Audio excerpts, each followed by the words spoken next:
Hi guys, Richie Gamer back and we got Bad Blood this weekend, guys. Really looking forward to it. The card is pretty damn awesome. I think it's going to be a great show. I'm recording this just before recording my final of my finale for season 5 Buffy the Vampire Slayer, hence the hoodie, guys. But yes, guys, really looking forward to this pay-per-view. Obviously, there has been some discussion about what the match order and everything is going to be, and we'll go into that later on in this video. But all in all, guys, I feel like each match has the potential of being great. I do want to get some other videos out, guys. I'm so sorry that the only videos that have been posted on this channel so far have been prediction videos. Quite frankly, I got a lot of opinion videos I actually really want to make at the moment regarding some of my favourite wrestlers, guys. Rhea Ripley, LA Knight, Roman Reigns. I want to put out a video, and it's not going to be one of these ultra negative videos, because obviously that's quite common in wrestling YouTube, I find. But just like little worries of how things may be going in a not so great direction for them. I don't know if that's going to be the case. I don't know. With LA Knight, it's just, I don't know. It's mainly that stupid bloody movie he does off the top rope, guys. I wish that he would frickin' do it. The suplex off, jumping up to the top rope. He is the definition of a wrestler who doesn't need to do that sort of stuff. But anyway, we'll get into that some other time. But yeah, if there are any other topics or anything that you want me to cover on the channel, what I should really try and do is keep these videos ultra short and then try to get you weekly videos. I mean, I can't see why that can't be done, guys, because I can obviously record around my other episodes. Like I say, just about to record the finale of Buffy the Vampire Slayer, Season 5, which has been intense, my goodness. So yeah, any other subjects that you want me to cover on the channel, please let me know in the comments, and I will endeavour to try and up it to a video a week. I can't see that being a problem. I really can't see that being a problem. Either way, guys, let's go to the SmackDownHotel.com, which always has their matches laid out in a very presentable way. And here we go, guys. So we're going to go from the bottom to the top, as always. Although, like I say, it does seem like the match order is actually likely to change. In fact, I've actually heard that Drew and Punk is actually going to be kicking the night off. We shall see, guys. We shall see. But we will start at the bottom of this card regardless. Finn Balor of the Judgment Day versus Damian Priest, previously of the Judgment Day. Guys, I mean, I freaking love these two. I really do. I know that Finn Balor has had this rich history in Japan and everything, and obviously in NXT he was seen as like this fantastic character. I only really saw the Fiend in NXT I think once, but I've never really understood the hype around him. I get he's incredibly athletic and he has incredible thighs as well, quite frankly.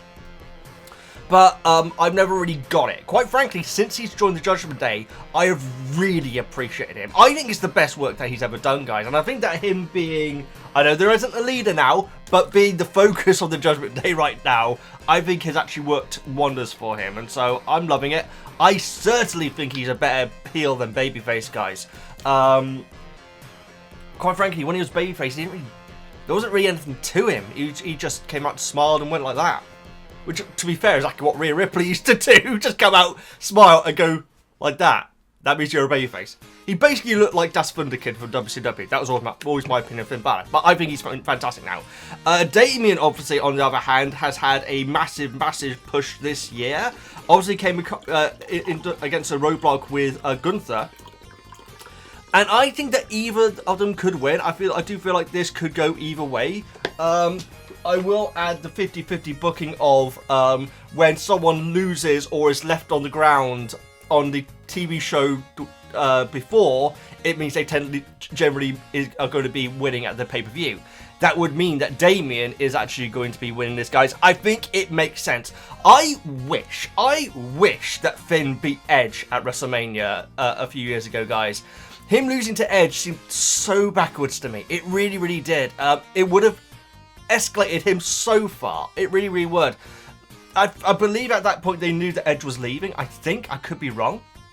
But the Judgment Day, when they first came together, I kind of liked. Then they kicked Edge out, and then Edge, for I think a year and a half or something, just beat them every single week, guys. Seriously, they were getting humiliated by Edge.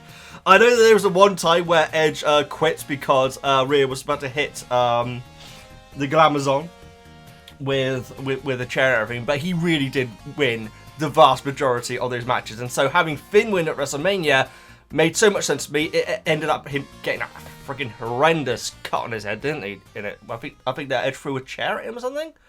But either way, that's neither here nor there, guys. I think because they want to keep Damien's momentum going, Damien is going to win. I really hope that Finn gets a big win in the future. Quite frankly, I would like to see, I would like to see a program with Finn going for the Intercontinental title against Jay Uso. The only thing I don't want to see about that is that I think that this whole Rhea and Jay thing is good in small doses, but I feel like the more they do it, the more it waters Rhea down, and that sucks to me because I think that Rhea is one of the absolute best things in wrestling right now. And so as long as Rhea's off doing something else, then I'm perfectly happy with it. I did predict, so I didn't see the Jay versus Bron Breakker title match, guys. I should probably go back and watch it. But when I heard the news, I was thinking, okay, the only rational reason why I can see them taking the title off Braun that quickly is because the crowd clearly love him and they want him to go babyface. And that's where they've gone, guys. They're going Bron Breakker babyface. I think it might be a bit too early, but I've been saying for ages now that when they do turn Braun, he is going to be a merch monster. He's going to be very, very popular with the young kids. He's going to be very, very popular with the old gits, quite frankly, like me. I think that he is going to be fantastic, and so I feel like it's the right decision. It's a shame that his reign was so short, because, you know, the thing in wrestling over the last year or so has been that pretty much each title reign has been significant. Whereas Bron Breakker first losing to Sami Zayn, then in the Free Falls match, getting pinned by him in the first round again, kind of did water down how dominating he is. Now that he's lost to Jay and also being made babyface, his power levels are going right down. Which, as a babyface, I'm fine, because when you're a babyface, it's all about the climb. That's why Jay's so great at the moment, guys, is the fact that he's had not that he's had so many opportunities, but the fact that he's never had a single title, and he's climbed up to the point where he's got it. That's where you want your babyfaces to be. And so when they switched Braun, I was thinking, okay, I see it now. I do see it. Not like seeing that. Either way, Damian Priest for the first match, guys. We're already 7 minutes in, and we've done one match. So let's move on to Nia versus Bayley. I think it would be odd for Bayley to come back and then to instantly lose at the pay-per-view. I don't know if this whole thing with Naomi is really going anywhere. It seems like Naomi's storylines never really go anywhere. And I'm sure that's not her fault, guys, but I can't think of a storyline where like a proper storyline where she's been the main focus of it, you know.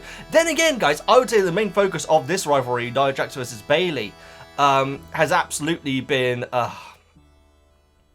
not Chelsea Green. Come on, Betty. Tiffany Stratton. There, sorry, guys. Tiffany Stratton. So I don't think she's going to cash in, though, anyway. So I feel like Bayley will actually win. Tiffy may tease a cash in, but Naomi may come out or something like that. I don't think that she will actually cash in, so I feel like Bayley will win, and not have to defend against Tiffany Stratton. Blah blah blah blah blah blah blah blah. Sorry. Okay, moving on to the Women's World Championship. Liv Morgan versus Rhea Ripley. I feel like Liv Morgan's done great, guys. I know that it seems like with most female wrestlers, people tend to have very, very strong opinions either way. Either it's the greatest title run of all time, or they're absolutely useless. And you know, there seems to be a lot of wrestling fans' philosophy when it comes to particularly women's wrestling, I find. I think she's been doing great.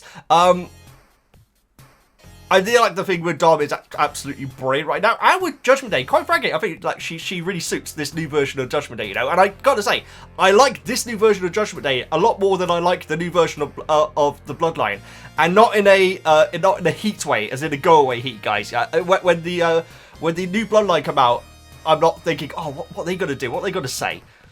Because they don't. Anyway, I like the new Judgment Day, is what I'm saying. When it comes to this match, and obviously it's the Shark Tank match with Dominic Mysterio being held aloft, which is going to be an image, quite frankly.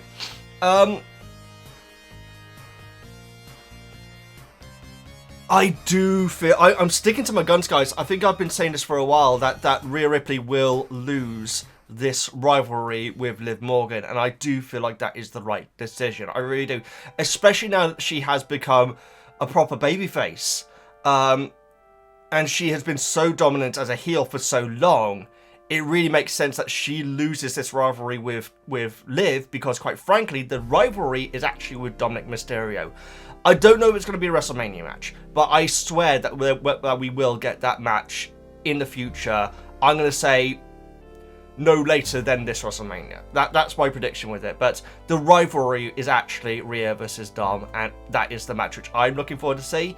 I know that some people will take exception to it, but The Undertaker brought lightning down to the ring, guys.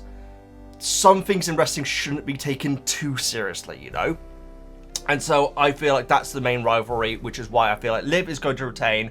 And who's going to move on? Who's she going to rival with next? I don't know, guys. It'll be interesting to see, though. It'll be very interesting to see. Either way, that's my prediction there. Now, this is the thing which I was saying, guys. Now, apparently the tag team match is going to be the main event.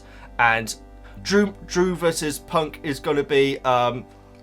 not at the end, and it may even start it. Starting with the Hell in a Cell with the storyline which has by far the most heat right now out of any of these matches. And I'm a massive Rhea mark. I'm a massive Roman Reigns mark. Drew and CM Punk definitely have the best storyline going into this pay-per-view. I think that it should end the night. The only reason why the tag team match should end the night is if they are planning something to happen at the end of the match, which in my opinion is an indictment of the fact that this storyline has not been working. Now, I really like Cody, I really like Roman, I really like Solo, guys. I like what I've seen of him so far. Jacob Fatu's freaking amazing. But the storyline itself has not been great. It's essentially been Cody coming out, the Bloodline coming out, KO and Orton coming out, and then them having a match later on that night. Just switch the wrestlers around, and that has basically been it for like the last 3 or 4 months, it feels like, if not longer. Probably not longer. It feels longer. And so, I really like everyone involved. I'm not going to blame Solo, because personally, I feel like he's been put into an impossible situation. I really do. Not even Rome was pushed to the moon this quickly. I could be wrong there, guys. You'll have to give me the dates, but I'm pretty sure that, you know, that the Shield were around longer than Solo being a part of... Solo being a Roman's enforcer. I could be wrong. I'm not sure. I'm not a historian, guys. But I do feel like he's had way too much pressure put onto him. I feel like because of that, it's kind of hurt everyone involved. I still think Cody's reign is really good. Roman, I hate the OTC thing, guys. Seriously, I am a massive Roman Reigns mark. Quite frankly, he got me through the worst of times. A couple of years ago, he really genuinely did. His story arc I thought was fantastic. I hate the OTC thing. It's so not Roman, you know? But that's neither here nor there. I mean, the chant. And so, I guess we may as well do this, guys. So, even though this is going to be ending the night, I'm going to give my thoughts on this. I don't know, guys. I just can't see Cody and Roman not winning. I really can't, guys. And so, I feel like it's going to be Solo taking the pin, interestingly, because I feel like they want to still keep Jacob Fatu strong. From what I gathered, there's meant to be a video package being played at the end of the pay-per-view. Which, again, kind of takes the excitement out of, you know, looking forward to what's happening. A video package is going to happen. Apparently. And everyone is speculating that it could be a Rock tease. Now, the thing is that it could be a Rock tease. I still think it will be a long while until we actually get The Rock on television. Now, I could be wrong, guys. I could be wrong. But I believe that it's going to be The Rock basically saying, hey, I'm still here, by the way. And teasing that he is going to be the new leader of the Bloodline because Solo got pinned by probably Roman in this tag team match. That's the way that I think it's going to go. I love The Rock, obviously, guys. I just feel like it's the wrong decision shifting the matches just because he is going to have a video package at the end of the pay-per-view.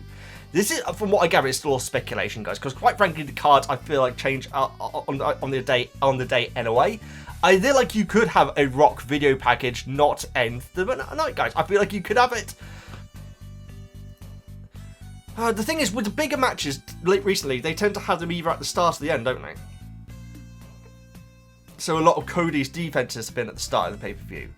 So I could see the tag team match kicking off the show, and then having the video package, and then having the rest of the pay-per-view. I don't see that there's anything wrong with that. I just feel like it's going to be so strange to have a Hell in a Cell against two people who are literally saying that they are going to kill each other in the build-up, not to be the main event because there's a video package that's going to be played. If that's even going to happen, guys, it's all speculation, anyway. So Roman and Cody going to win that. Then we get to the Hell in a Cell, guys. Because it's Punk's first storyline back. Yes, it's still Punk's first storyline back. Because obviously he had the injury and he was on the shelf for so long. I do feel like that Punk will win.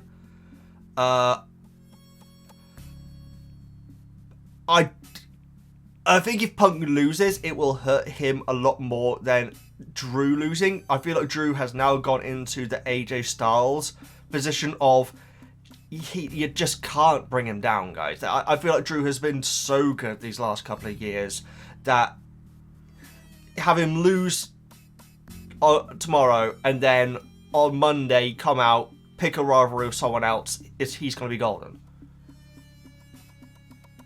Yeah. I feel like that he is just absolutely brilliant, and I feel like he would lose a lot less than Punk losing it, because it is Punk's first storyline back, guys. It would be so odd for Punk to lose his first storyline back, because it's basic, because it would kind of, because it's been so much about his wife and his dumb looking dog or whatever Drew says. It would kind of neuter, excuse the pun, Punk a little bit. So Punk's winning. I'm pretty certain on that, guys. I really am. I don't think there's going to be any massive shocks when it comes to results, quite frankly. I feel like a lot of you may be picking the same picks as well. Please leave your picks in the comments, guys. I love reading through them. I read every single one of them, and I really appreciate it. And quite frankly, to be vulgar a little bit here, guys, I didn't realise that comments on YouTube videos help the video get up there in the algorithm. Quite frankly, because I never look into the algorithm stuff, because I just find it very, very depressing. But apparently that is the case, and so if you want to leave a comment, you'll be helping me out, apparently. Or if you don't want to, don't. But if you're new here, please subscribe, though, guys. We're approaching 100 subscribers right now. Thank you all so much for that. And yes, we'll try and get to more regular videos, guys, because it's we can't just do prediction videos each month. We got to up it. Oh, apparently, from what I gather, Elimination Chamber is going to be in the UK, guys. That's very interesting. I shall see about going, because the tickets for Glasgow were expensive, guys, and I spent more than I should have because I was in a bad place at the time. And so we shall see about Elimination Chamber. But very cool though. I want the Royal Rumble. I really want the Royal Rumble. Oh well, maybe one day. Please subscribe, all it goes stuff. I'm VeggieGamer, and I'll see you next time.